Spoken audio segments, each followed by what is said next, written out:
Long ago, in a faraway land in the heart of the Middle East, there lived a poor but kind-hearted boy named Aladdin.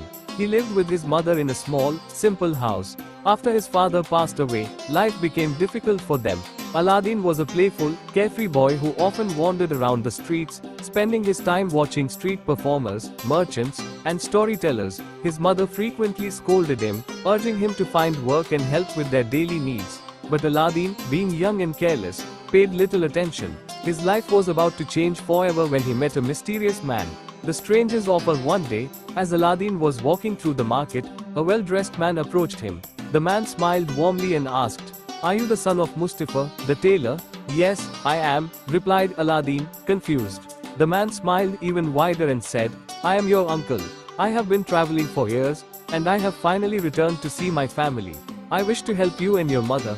Aladdin, who had never met this man before, believed him. The man took Aladdin through the city and then out to the countryside.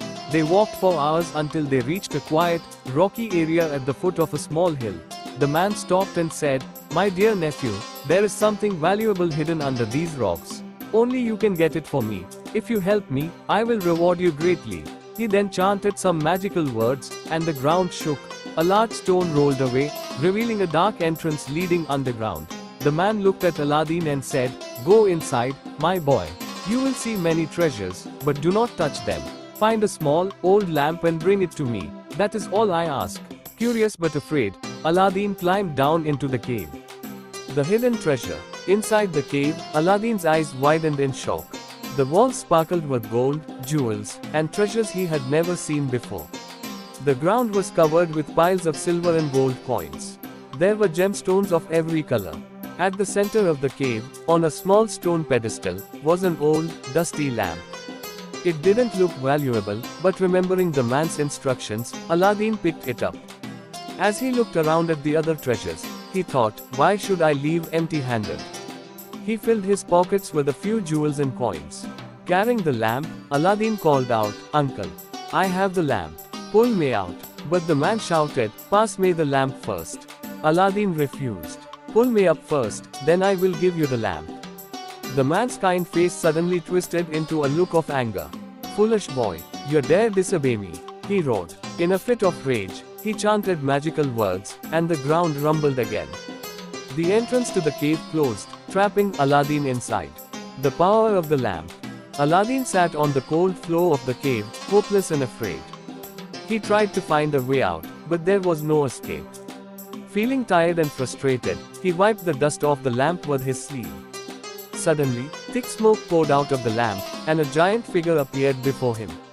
It was a powerful genie with glowing eyes and a booming voice. "Master of the lamp," said the genie, bowing, "I am at your service. What is your command?" Aladdin, still in shock, stuttered, Take me home." With a snap of the genie's fingers, Aladdin was instantly back home. His mother was stunned to see him appear out of nowhere. He told her everything that had happened: the uncle, the cave, the lamp, and the genie. His mother, doubtful, took the lamp and rubbed it. Again, smoke filled the room, and the genie reappeared. "What is your wish, mistress?" asked the genie. Shocked, his mother fainted. Aladdin quickly caught her, but his mind was racing. He realized that the lamp held incredible power. From that day on, Aladdin and his mother no longer lived in poverty. Using the genie's magic, they asked for food, gold, and beautiful clothes. Their simple house became a grand, beautiful home filled with everything they needed. Aladdin meets the princess. One day, as Aladdin wandered through the streets, he saw a crowd gathered.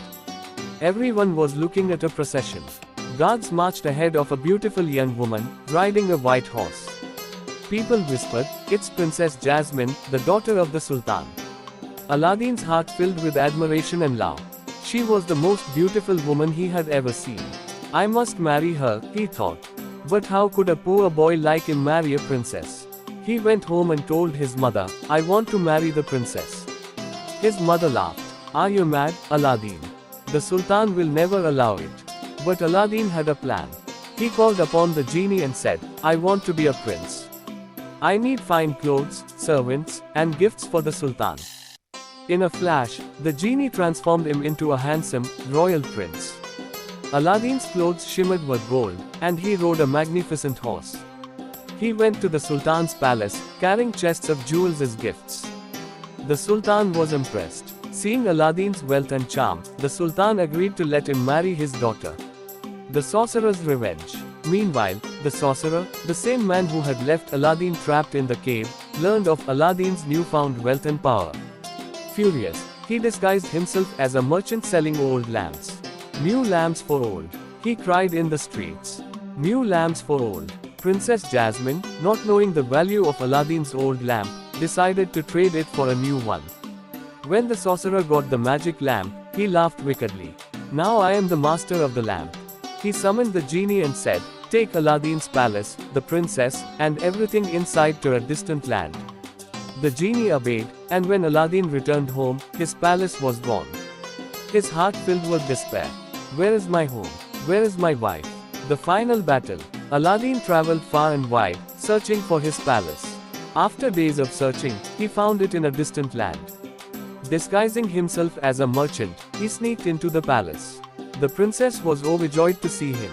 Aladdin whispered, "Do not tell the sorcerer I am here. I have a plan." That night, Aladdin invited the sorcerer to a grand feast. He poured the sorcerer a drink, but it was mixed with a sleeping potion. After the sorcerer fell into a deep sleep, Aladdin took the magic lamp back.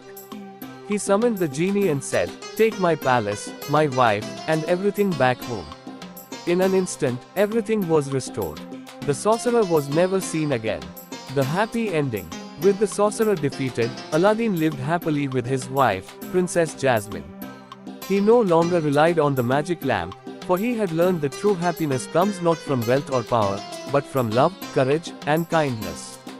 The story of Aladdin teaches us that even the poorest person can rise to greatness with a pure heart and a little bit of wisdom.